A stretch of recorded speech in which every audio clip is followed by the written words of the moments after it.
कैसे हैं आप सब? आशा करती हूँ आप सभी अच्छे होंगे, स्वस्थ होंगे, खुश होंगे और अपनी पढ़ाई भी अच्छे से कर रहे होंगे। तो जैसा कि आप सभी जानते हैं, मैं हूँ आपकी हिंदी की अध्यापिका रजनी उपाध्याय और मैं स्वागत करती हूँ आप सभी का आईसीटी वर्चुअल क्लासरूम में। और आज हम यहाँ पर एकत्रित हुए हैं पढ़ने के लिए क्लास 10th की हिंदी। क्लास 10th की हिंदी में, जैसे कि आप सभी को पता है, हम आपकी पाठ्य पुस्तिका कृतिका भाग 2 का चैप्टर 2 पढ़ रहे थे। चैप्टर 2 हमने स्टार्ट कर दिया था, जिसका नाम है जॉर्ज पंचम की नाक। और मैंने आप लोगों को बताया था कि एक ये व्यंग हमारे उन लोगों पर किया गया है, एक कटाक्ष उन लोगों पर किया है जो आज भी स्वतंत्र होने के बाद भी पश्चिमी सभ्यता को ही ज्यादा मानते हैं, पश्चिमी सभ्यता का ही अनुकरण करना अच्छा मानते हैं और उन्हीं के पीछे चलना, अर्थात हमारा जो देश, ये बात उन दिनों की इस पाठ में बताई गई है कि जब हमारा देश आजाद हो गया था, लेकिन जो लोग थे वो केवल और केवल शारीरिक रूप से, कुछ लोग जो है वो केवल और केवल शारीरिक रूप से ही आजाद हुए थे। मानसिक रूप से वो अभी भी अंग्रेजी जो शासन है उसके अधीन थे, अर्थात अंग्रेजों के गुलाम थे। तो उसी की चिंता में, उसी के कारण ये पूरा चैप्टर लिखा गया है और बहुत सारी चीजें हमने इस पाठ के बारे में पिछले सेशन में पढ़ ली थी और आज का सेशन भी हम इसी तरह कंटिन्यू करेंगे इसी पाठ के साथ। तो शुरू करते हैं सेशन। आप सभी ध्यान से सुनेंगे और बार बार कह रही हूं कि ये जो चैप्टर आपका है ये परीक्षाओं की दृष्टि से महत्वपूर्ण है। बहुत ध्यान से पढ़िए, बहुत सारे प्रश्न इस पाठ से आपकी परीक्षा में आएंगे। तो चलते हैं स्मार्ट बोर्ड की तरफ। तो हमने अपने पिछले सेशन में ये पढ़ा था कि जो जॉर्ज पंचम की जो ये लाट है दिल्ली के इंडिया गेट पर लगी हुई है, और इस समय जब भारत में महारानी एलिजाबेथ द्वितीय का दौरा होना है, वो भारत की यात्रा पर आने वाली है, तो उस समय वहां पर जो लगी हुई जॉर्ज पंचम की जो एक मूर्ति है, एक लाट है, उस पर नाक नहीं है। तो सबसे ज्यादा उस समय ये दिक्कत हुई, ये परेशानी हुई कि चारों तरफ महारानी के आने की तैयारी में चीजें हो रही थी, काम हो रहा था, अर्थात दिल्ली का काया पलट हो रहा था। जैसे कि मैंने आपको बताया कि जब हमारे घर में मेहमान आने वाले होते हैं तो उससे पहले की जो घर में तैयारियां होती हैं, चहलकदमी होती है, कोई सब्जी लेकर आ रहा है, कोई सामान लेकर आ रहा है, कोई उनके रहने की व्यवस्था कर रहा है। तो और वो भी तब जब मेहमान थोड़ा सा खास हो। तो यहाँ पर महारानी एलिजाबेथ जो है वो इंग्लैंड की महारानी हमारे देश में पधार रही थी, तो उनके लिए भी इस तरह की बहुत सारी तैयारियां उस समय भारत में हो रही थी। तो दिल्ली का काया पलट हो रहा था, दिल्ली में बहुत सारे काम हो रहे थे और इंग्लैंड की महारानी के बारे में उनकी पूरी जो जन्म पत्री थी, जन्म कुंडली थी, अर्थात उनके जो पूरे काम थे, उनके बारे में जो पूरी बातें थी, वो इंग्लैंड के अखबारों से भारत के अखबारों में छप रही थी। नई नई चीजें, नई नई बातें रोज रोज सामने आ रही थी। कभी उनके बावर्चियों के बारे में, कभी उनके खानसामों के बारे में, कभी उनके अंग रक्षकों के बारे में, और कभी कभी तो उनके पालतू जो उनके कुत्ते हैं उनकी तस्वीरें भी अखबारों में छाप दी जाती थी। और सबसे बड़ी बात कि यहाँ पर एक बहुत बड़ी चीज ये भी बताई गई थी कि महारानी एलिजाबेथ जो है वो नीले रंग का सूट पहनकर भारत आने वाली है, और वो सूट जो है वो रेशमी कपड़े का बना हुआ है और जिसकी कीमत पूरी करीब 400 पाउंड या 500 पाउंड जो है उस सूट पर खर्चा आया हुआ है। तो चारों तरफ बड़ी धूम थी, बड़ा उत्साह था, बड़ा शोर शराबा था। उसी बीच एक बहुत बड़ी चिंता भी थी, वो थी, जैसे कि मैंने आपको बताया, जॉर्ज पंचम की नाक जो दिल्ली के इंडिया गेट पर लगी हुई थी। और इस नाक की जो एक दास्तान थी वो लंबी थी, इसके बड़े तहलके मचे, अर्थात आंदोलन भी बहुत सारे हुए थे, राजनीतिक पार्टियों ने प्रस्ताव भी पास किए थे, चंदा जमा किया था। उसके बाद बड़ी मुश्किल से ये नाक वहां पर लगी थी। लेकिन क्या हुआ कि बाद में कई लोगों ने, जो इसके पहरेदार थे, उनके सामने ये नाक हटा दी। और अब एक बहुत बड़ी मुसीबत हो गई कि रानी एलिजाबेथ भारत आ रही है और भारत में लगी हुई जॉर्ज पंचम की जो नाक है उस पर लाट नहीं है, ठीक है। उसकी उनकी जो लाट है उस पर नाक नहीं है। तो ये समस्या बहुत बड़ी एक समस्या बन गई थी। अब इसके लिए क्या हुए, इसके लिए उच्च स्तर पर मशवरे हुए, बहुत लोगों के जो दिमाग है वो खरोचे गए, और फिर ये फैसला हुआ कि हर हालत में इस नाक का होना जरूरी है, इस नाक को होना जरूरी है, क्योंकि अगर ये नाक नहीं है तो समझो हमारी नाक भी कट गई। नाक का अर्थ है कि हमारी इज्जत भी चली गई कि हमने मूर्ति पर नाक नहीं लगवाई है। तो इसीलिए जो बड़े बड़े जो लोग थे, बड़े ऑफिसर्स जो थे, बड़े नेता जो थे, सभी इस काम में लग गए, अर्थात जॉर्ज पंचम की नाक को लगवाने के लिए पूरी पूरी की पूरी जो तैयारी है वो होने लगी। तो यहाँ पर अब मूर्तिकार बुलाया गया, क्योंकि यूं तो जो मूर्तिकार था वो एक कलाकार था, मूर्तिकार जो था वो एक अच्छा कलाकार था, लेकिन पैसों के, क्योंकि वो कुछ पैसों के लिए लाचार था, कि उसके पास पैसे की थोड़ा सा कमी थी, और उसने हुक्मनामों के चेहरे देखे, हुक्कामों के चेहरे देखे, और उसने देखा कि उनके चेहरों पर अजीब सी कुछ परेशानी थी। कुछ के चेहरे लटके हुए थे, कुछ उदास थे, कुछ बदहवास थे। उनकी हालत देखकर कलाकार की आंखों में भी आंसू आ गए। तभी एक आवाज सुनाई दी, मूर्तिकार, जॉर्ज पंचम की नाक लगानी है। मूर्तिकार ने सुना और जवाब दिया, नाक लग जाएगी, पर मुझे यह मालूम होना चाहिए कि यह लाट कब और कहां बनी थी। क्योंकि मूर्तिकार है वो, लेकिन उसको तभी वो मूर्ति पर नाक लगा सकता है जब वो पता कर पाएगा कि आखिर जो ये मूर्ति बनी हुई है ये कौन से पत्थर की बनी हुई है, किस तरह के पत्थर की बनी हुई है, और कितना टाइम इसको बने हुए हो गया है, कि क्योंकि पत्थर की भी कुछ क्वालिटी होती है, तो वो ये सब चीजें उसे जाननी थी कि पत्थर कहाँ से लाया गया था। फिर सब हुक्कामों ने एक दूसरे की तरफ ताका। जब इतनी बातें उसने की मूर्तिकार ने, तो जो सारे हुक्काम थे उन्होंने एक दूसरे की तरफ ताकना शुरू कर दिया, यानी कि एक दूसरे की तरफ देखना शुरू किया।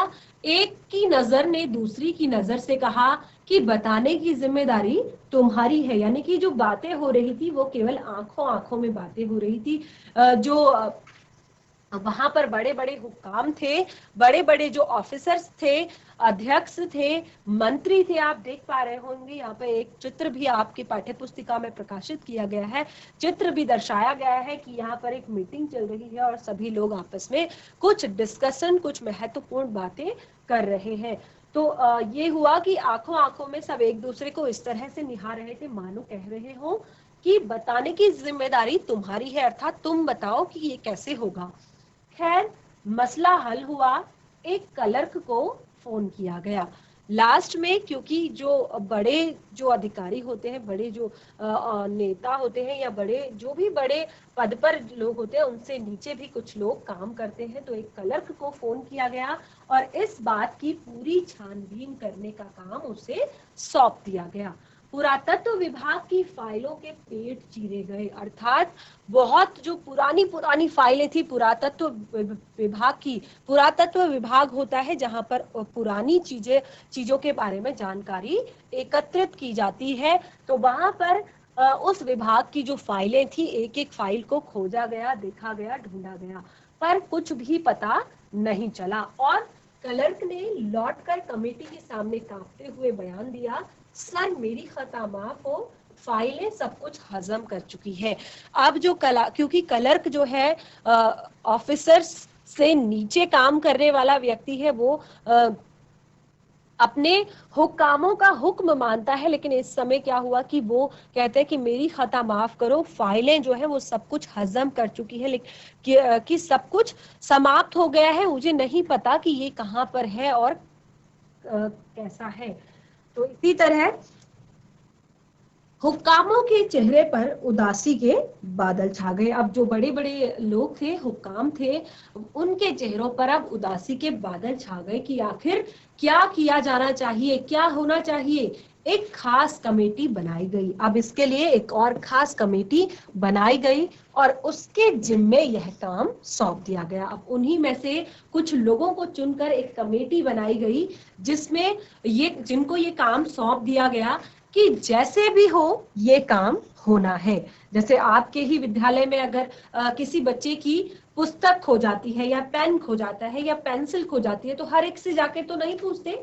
एक विभाग होता है जिसे हम खोया पाया विभाग कहते हैं और हम वहां पर जाते हैं, अपनी चीज के बारे में बताते हैं और ये उनकी जिम्मेदारी होती है कि वो किसी भी तरह, क्योंकि हर बच्चे का हर जो बच्चा होता है उसका अपना एक कर्तव्य होता है कि अगर उसे कुछ चीजें मिल जाती है स्कूल में पढ़ी हुई या फिर क्लास में पढ़ी हुई तो वो अपने बैग में ना रखकर स्कूल के खोया पाया विभाग में जमा करा दे, ताकि किसी जरूरतमंद बच्चे जिसकी चीजें खो गई है, जिसका सामान खो गया है, वो अपना ढूंढ ले। तो इसी तरह यहाँ पर भी एक कमेटी बनाई गई अलग से जिसने ये काम करना था। और अब इस नाक की जो जिम्मेदार थे वो अब आप पर है, यानी कि नाक की जिम्मेदारी अब उस कमेटी को दे दी गई कि कैसे भी हो, किसी तरह भी हो, अब ये काम होना है। अर्थात नाक तो लगवानी ही है, चाहे कुछ भी करना पड़ जाए महारानी के आने से पहले। आखिर मूर्तिकार को फिर बुलाया गया, क्योंकि काम तो मूर्तिकार का ही है, चाहे कितनी भी बड़ी कमेटियां बना ली जाए, लेकिन नाक लगाने का काम तो मूर्तिकार का ही है। उसने मसला हल कर दिया और मूर्तिकार ने जो ये टेंशन थी वो थोड़ा सा कम कर दी। वह बोला, पत्थर की किस्म का ठीक से पता नहीं चला तो परेशान मत होइए, मैं हिंदुस्तान के हर पहाड़ पर जाऊंगा और ऐसा ही एक पत्थर खोज कर लाऊंगा। अब मूर्तिकार ने थोड़ा सा उनकी परेशानी को कम करने का प्रयास किया। उसने कहा कि कोई बात नहीं, मुझे पत्थर की किस्म का ठीक से पता नहीं चला तो कोई बात नहीं, मैं हिंदुस्तान के, भारत के हर पहाड़ पर जाऊंगा और इस तरह के पत्थर को खोज कर लाऊंगा। कमेटी के जो सदस्य थे उनकी जान में जान आ गई, अर्थात उन्हें लगा कि हाँ अब थोड़ा सा लगता है कि कुछ हो सकता है। सभापति ने चलते चलते गर्व से कहा, ऐसी क्या चीज है जो हिंदुस्तान में नहीं मिलती। अब क्योंकि थोड़ा सा एक हिम्मत आ गई थी, एक भरोसा थोड़ा सा हो गया था कि शायद काम बन सकता है, तो उन्होंने अब जाते जाते जब मीटिंग खत्म करते करते उन्होंने लास्ट में एक बात कही कि आखिर हिंदुस्तान में ऐसी क्या चीज है जो नहीं मिल सकती है। हर चीज इस देश के गर्भ में छिपी हुई है, अर्थात यहाँ पर हर चीज मिलती है, जरूरत खोज करने की है। खोज करने के लिए मेहनत करनी होगी और इस मेहनत का फल हमें मिलेगा, आने वाला जमाना खुशहाल होगा। तो ये सारी बातें उन्होंने जाते जाते फटाफट कही और अब ये छोटा सा जो भाषण था उनका, ये अखबारों की सुर्खियां बन गया। और फटाफट जो ये है फौरन ये जो छोटा सा भाषण था कि आखिर कौन सी चीज है जो हिंदुस्तान में नहीं मिलती, हर चीज इस देश के गर्भ में छिपी हुई है, बस जरूरत है हमें खोजने की और खोजने के लिए मेहनत करनी होगी और फिर उसी मेहनत का फल हमें मिलेगा। और जब हम मेहनत कर लेंगे हमें फल मिलेगा तो इससे हमारा ही भविष्य खुशहाल होगा। मूर्तिकार हिंदुस्तान के पहाड़ी प्रदेशों और पत्थरों की खानों के दौरों पर निकल गया। जो मूर्तिकार था वो अब हिंदुस्तान के जो पहाड़ी क्षेत्र थे, पहाड़ी प्रदेश थे जहां पर पत्थर की खानों का होना संभव था, ऐसी जगहों पर गया और कुछ दिन बाद हताश लौटा। उसके चेहरे पर लानत बरस रही थी, उसने सिर लटकाकर खबर दी, हिंदुस्तान का चप्पा चप्पा खोज डाला पर इस किस्म का पत्थर कहीं न मिला, यह पत्थर विदेशी है।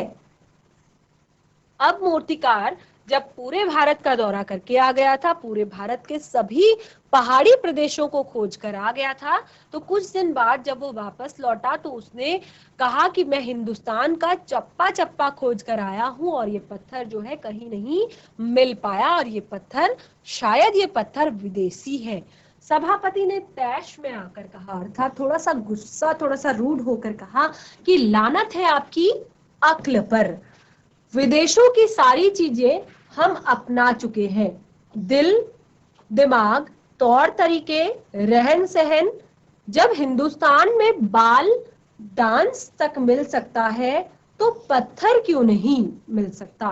तो एक बहुत बड़ी बात यहाँ पर इस पैराग्राफ में हमें समझने को मिल रही है, सीखने को मिल रही है कि सभापति ने तैश में आकर थोड़ा सा मतलब गुस्सा होकर या थोड़ा सा रौब में आकर कहा कि लानत है आपकी अक्ल पर।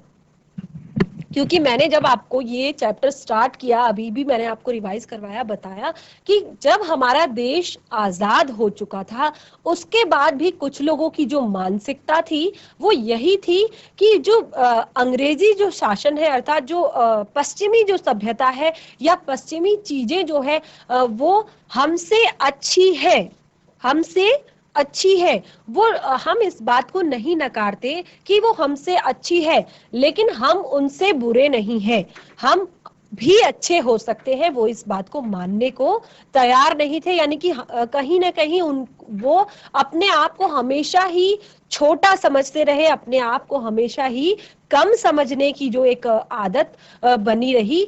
तो उसी बात का यहाँ पर एक बात को बताया गया है कि हम सारी चीजें, जो विदेशों की सारी चीजें अपना चुके हैं, अर्थात हम पश्चिमी सभ्यता का अनुकरण कर रहे हैं और अपनी भारतीय संस्कृति को धीरे धीरे खो रहे हैं। अपनी चीजों, देखिए, अनुकरण करने का अर्थ है कि उनका शासन हम पर अभी भी चल रहा है, उनका राज हम पर अभी भी चल रहा है। हम किसका अनुकरण करते हैं? जिसको हम अपने से बड़ा मानते हैं, अपने से ज्यादा अच्छा मानते हैं। ठीक है कि वो अच्छे हैं, वो अच्छे हो सकते हैं, लेकिन अच्छे हम भी हो सकते हैं, हम भी कुछ अच्छा कर सकते हैं। तो अगर हम उसको अपनी ही संस्कृति में रहकर करें, अपने ही देश में रहकर करें, तो ये और भी ज्यादा अच्छा हो सकता है। तो यहाँ पर बताया कि हम तो सब कुछ अपना चुके हैं, अर्थात दिल और दिमाग, अर्थात हमने अपनी सोच बदल ली है। हम अब पश्चिमी संस्कृति के अधीन हो रहे हैं, धीरे धीरे तौर तरीके बदल रहे हैं, अपने रहन सहन बदल रहे हैं। ठीक है, अच्छी बात है कि हमें भी आगे बढ़ना है, हमें भी अच्छा बनना है, लेकिन लेकिन क्यों क्यों हम इस चीज को दूसरे को देखकर करें, स्वयं क्यों ना करें, अपनी संस्कृति को साथ में लेकर क्यों ना करें। तो यहाँ पर जो सभापति साहब ने कुछ शब्द कहे, ये शब्द इस पाठ के बहुत ही ज्यादा महत्वपूर्ण पंक्तियां हो सकती है। जब हिंदुस्तान में बाल डांस तक मिल सकता है तो पत्थर क्यों नहीं। तो हिंदुस्तान में बहुत सारी ऐसी चीजें अब आ चुकी हैं जो पश्चिमी सभ्यता से रिलेटेड है। तो सभापति जी कहते हैं तो ये पत्थर क्यों नहीं मिल सकता हिंदुस्तान में। मूर्तिकार चुप खड़ा रहा, उसकी सहसा उसकी आंखों में चमक आ गई और उसने कहा, एक बात मैं और कहना चाहता हूं, लेकिन इस शर्त पर कि यह बात अखबार वालों तक न पहुंचे। क्योंकि मूर्तिकार जो है उसको भी, जैसे कि पहली ही पंक्ति में बताया था कि मूर्तिकार में थोड़ा सा क्या था कि वो थोड़ा सा पैसों के लिए थोड़ा सा उसके पास थोड़ा सा दिक्कत परेशानी थी उसे, भले क्योंकि वो कलाकार था। देखिए, जो कलाकार होता है वो अपनी कला को कभी बेचना या फिर उसका दिखावा करना नहीं चाहता, जो सच्चा कलाकार होता है। लेकिन मूर्तिकार भी एक कलाकार था, लेकिन उसको थोड़ा सा पैसों की परेशानी थी या कुछ लालच, कुछ दिक्कत ऐसी उसे थी, तो वो हर हाल में इस काम को करना चाहता था। तो उसने भी एक बात कही कि मैं एक बात कहना चाहता हूं, लेकिन सिर्फ इसी शर्त पर कि इस बात को अखबार वालों तक ये बात नहीं पहुंचनी चाहिए। और सभापति की आंखों में भी चमक आ गई। चपरासी को हुक्म हुआ और कमरे के सब दरवाजे बंद कर दिए गए।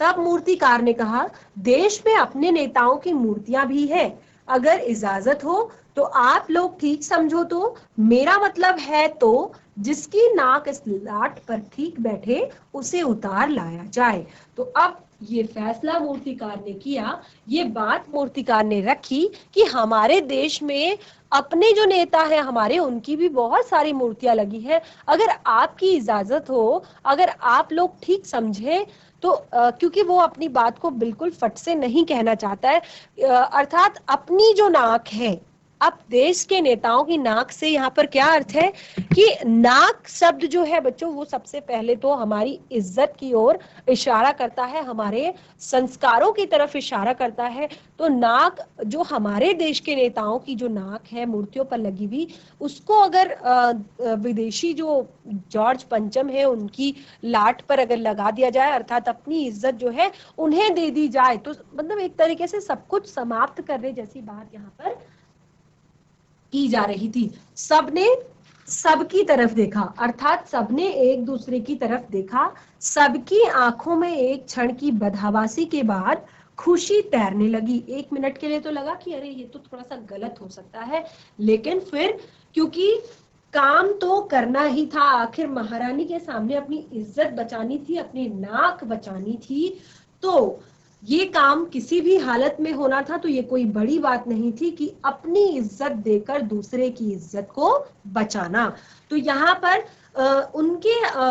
उनकी आंखों में एक क्षण के लिए थोड़ा सा चमक आ गई। सभापति ने धीमे स्वर से कहा, लेकिन बड़ी होशियारी से, और मूर्तिकार फिर देश दौरे पर निकल पड़ा। और मूर्तिकार फिर से देश के दौरे पर निकल पड़ा, ये देखने के लिए कि आखिर कौन सी जो मूर्ति है उसकी नाक जॉर्ज पंचम की नाक से मेल खाती है, फिट बैठती है।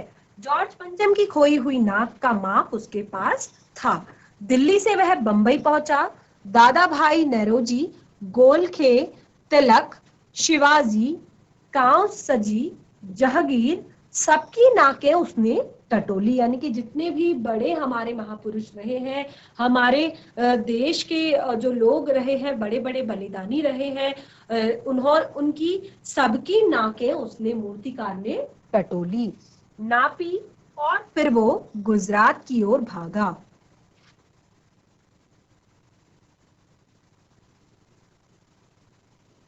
गांधी जी, सरदार पटेल, विठल भाई पटेल, महादेव देसाई की मूर्तियों को परखा और फिर बंगाल की ओर चला। गुरुदेव रविंद्रनाथ, सुभाष चंद्र बोस, राजा मोहन राय आदि को भी देखा, नाप जोख की और बिहार की तरफ चला। अर्थात हमारे देश के जितने भी महापुरुष थे, जितने भी हमारे स्वतंत्रता सेनानी थे, जितने भी हमारे देश के उस समय जिन्होंने हमारे देश को आजाद कराने के लिए अपने प्राणों तक की आहुति दे दी थी, और जो स्वतंत्रता संग्राम में जिन्होंने बढ़ चढ़कर हिस्सा लिया था, उन लोगों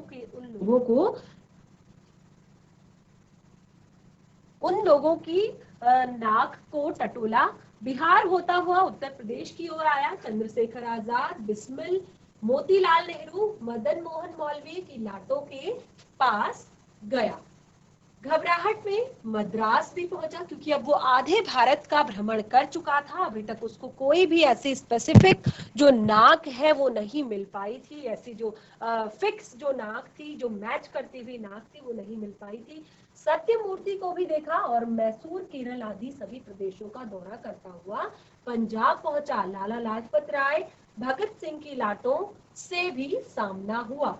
आखिर दिल्ली पहुंचा और उसने अपनी मुश्किल बयान की, पूरे हिंदुस्तान की परिक्रमा कर आया, सब मूर्तियों को देख आया, सबकी नाकों का नाप लिया, पर जॉर्ज पंचम की इस नाक से बड़ी सब जो नाक है वो जॉर्ज पंचम की नाक से बड़ी निकली। अर्थात क्योंकि जैसे कि मैंने आपको बताया, हमारे देश के जितने भी यहाँ पर स्वतंत्रता सेनानियों का नाम लिया है, महापुरुषों का नाम यहाँ पर लिया गया है, इन सभी की जो नाकें हैं, अर्थात सभी का एक रुतबा था, सभी की एक इज्जत समाज में थी, समाज ही नहीं संसार में थी, विश्व पटल पर थी।